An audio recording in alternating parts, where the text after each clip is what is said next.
A Long Way Gone is the first book by child rights advocate Ishmael Beah. It retells his experiences as a boy growing up in Sierra Leone in the 1990s during one of the most brutal and violent civil wars in history. Ishmael, a boy whose hobbies involve memorizing passages from Shakespeare and dance moves from hip-hop videos, is a typical precocious 12-year-old. But rebel forces attack his village, burn his family, and destroy his childhood innocence, which forces him to wander the deserts and jungles of Africa. After several months of struggle, the National Army recruits Beah. He is made a full soldier, and his new training teaches him to shoot an AK-47 while on ecstasy, marijuana, and cocaine, and to hate everyone who comes up against him.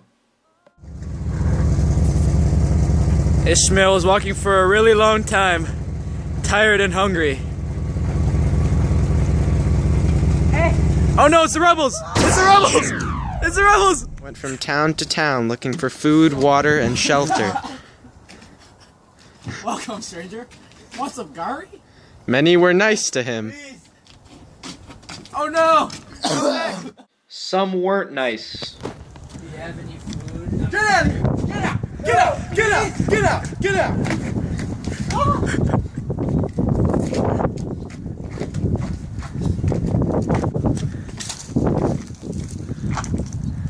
What? Don't come back!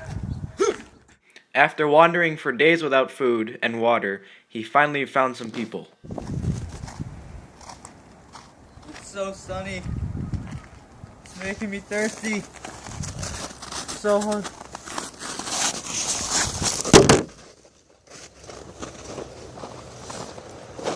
Welcome to the army, kid.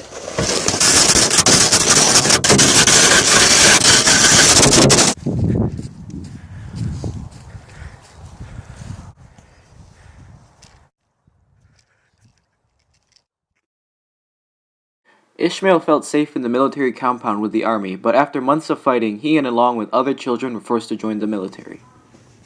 Welcome, Ishmael. Where am I? Here, take these pills to make you feel better.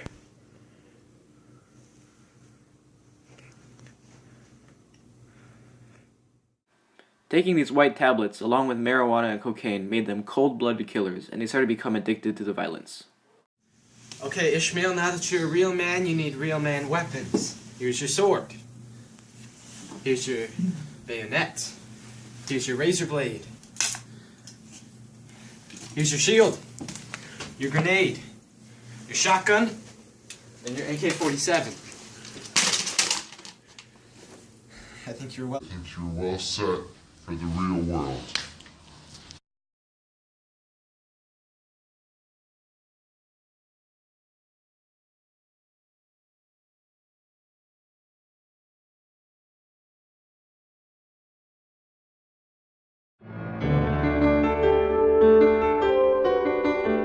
The trial of former Liberian President Charles Taylor began today in The Hague, and for the first time, prosecutors have made the recruitment of children under 15 in order to fight a war crime. CBS News spoke to one of the child soldiers about fighting in one of West Africa's most brutal wars.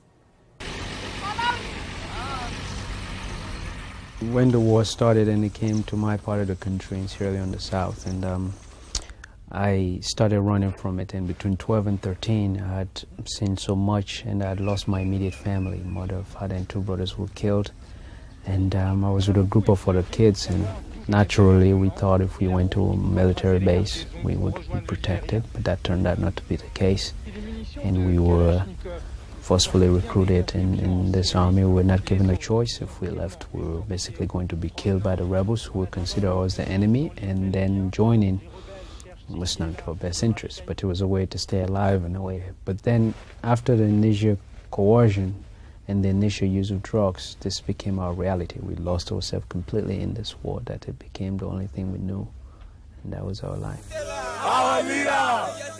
As time goes on, you become addicted to the drugs themselves, that you have to find them to take them yourself. And in the beginning, the killings are also very difficult to do, but as time goes on, you've lost yourself completely. It becomes your life.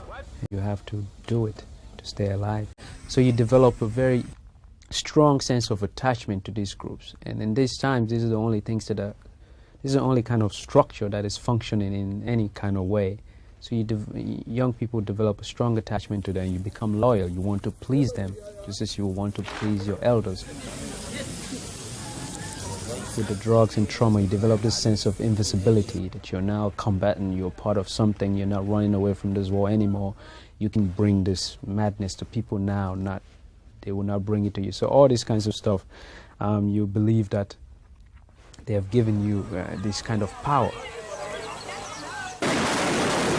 When I would write about certain instances that I witnessed, or during this time, there were exhibition killings that we looked at, we participated in, and we kind of cheered people on to do certain things. And when I would think about those things, it would bring a very strong discomfort within my own body, within my being. And I think because of these things, I came to realize that the only reason that a child can function in this particular world, if you lose yourself completely, when your faculties are not in place. If you are fully functioning, you're able to exhibit those human emotions, you cannot live in that way.